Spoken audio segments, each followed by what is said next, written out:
Isang babae ang pinagsasaksak sa loob mismo ng kanilang tahanan sa Cagayan de Oro City. Ang dahilan ay hindi nito pinautang ng pang-scatter ang suspect na pinsang buo pa niya.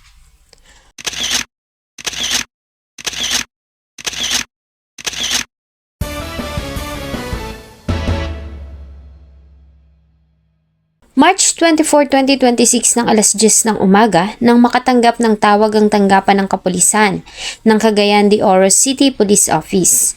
Ayon sa report, ay isang babae ang sinaksak sa loob ng bahay nito sa Zone 3, Upper Agusan, Cagayan de Oro City. Agad na nagtungo ang grupo ng Cagayan de Oro City Police Station 6 sa lugar kasama ang grupo ng SOCO. Pagdating nila sa area ay sa bahay na ito sila itinuro ng mga residente doon. Pagpasok nila sa loob ay dinatnan nila ang duguang katawan ng isang babae na nakahandusay sa loob ng isang silid sa loob ng bahay. Ang biktima ay agad namang kinilala na ang 25 years old na si Mariel Rimucaldo, may kinakasama at may isang anak na lalaki. Sa ginawang investigasyon ng mga pulis ng Cagayan de Oro City Police Station 6, nalaman nila na ng araw na iyon ay ang mag-ina lamang ang nasa loob ng kanilang bahay. Wala ang haligi ng pamilya na si Dave dahil sa nasa kabayanan ito kung saan ito nagtatrabaho bilang isang berbero.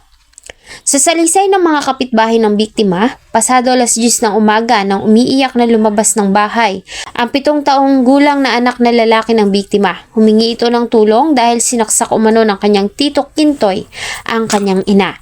Pagpasok nila sa loob ng bahay ay doon na nila nakita ang dugo ang katawan ni Mariel. Bagamat umiiyak pa at bakas pa ang takot sa mukha ng 7 taong gulang na bata, ay kinausap ito ng mga investigador at dito ay inilahad dito ng malinaw ang kanyang nasaksihan.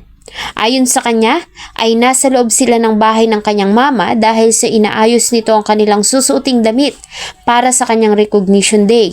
Nang bigla na lamang pumasok ang kanyang tito Kentoy, ang tinutukoy nito ay ang pinsang buo ng kanyang ina na si Reynald Pinzania, 26 years old at residente din sa lugar. Pagpasok nito sa loob ng bahay ay kumuha ito ng kutsilyo at saka pinagsasaksak ang walang kalaban-labang niyang ina.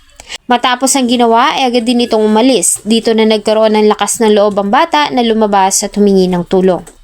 Habang pinoproseso ng SOCO ang crime scene ay agad namang nagsagawa ng hot pursuit operation ang mga tauhan ng Cagayan de Oro City Police Station 6. Agad din naman nilang naaresto ang suspect na dinala nila sa Northern Mindanao Medical Center dahil sa tinamo nitong sugat. Nasugatan nito matapos na matusok sa bakal na bakod ng mga biktima habang tumatakas.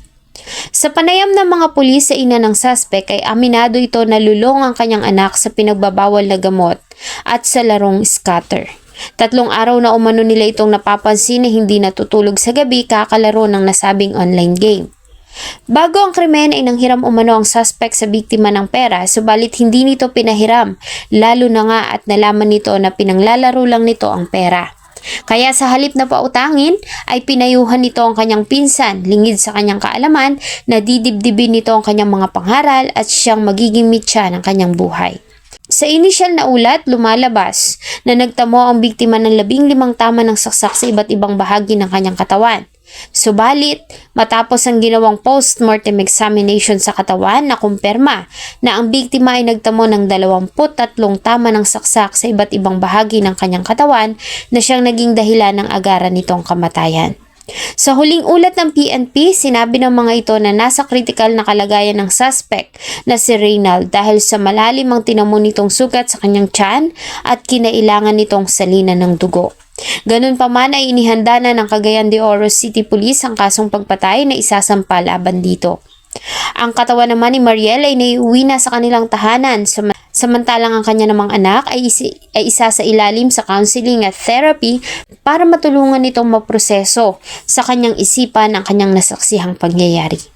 Ilang mga pangyayari na rin na may kinalaman sa scatter nagresulta sa ilang mga marahas na insidente ng pagpatay sa Pilipinas. Narito ang ilan sa mga ulat.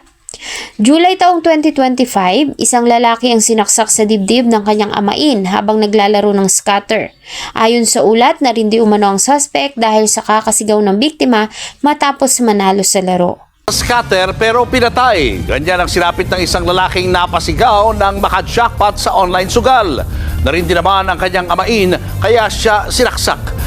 November 2024 naman ay isang lalaki naman ang binaril at napatay dahil sa kanyang napanalunan sa nasabing laro.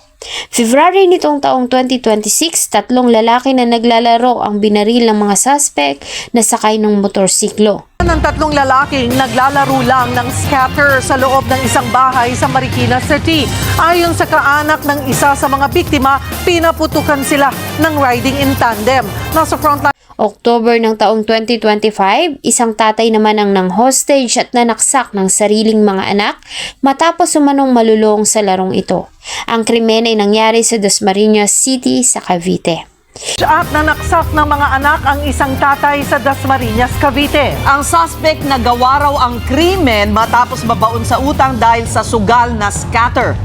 Ilan lang yan sa mga krimen na kinasangkutan ng mga suspect na nalulong sa larong scatter. Kaya naman matagal nang panawagan ng marami na sana ay tuluyan ng iban o alisin ang nasabing laro dahil sa marami na din itong nasirang tahanan at winasak na pamilya.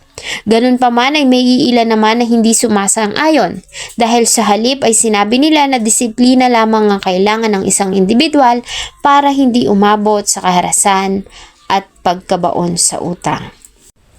Maraming salamat po sa inyong patuloy na pagtangkilik ng atin pong mga videos. Huwag niyo pong kalimutang mag-iwan ng inyong saloobin at suggestion sa atin pong comment section. Thank you so much po and see you on my next video.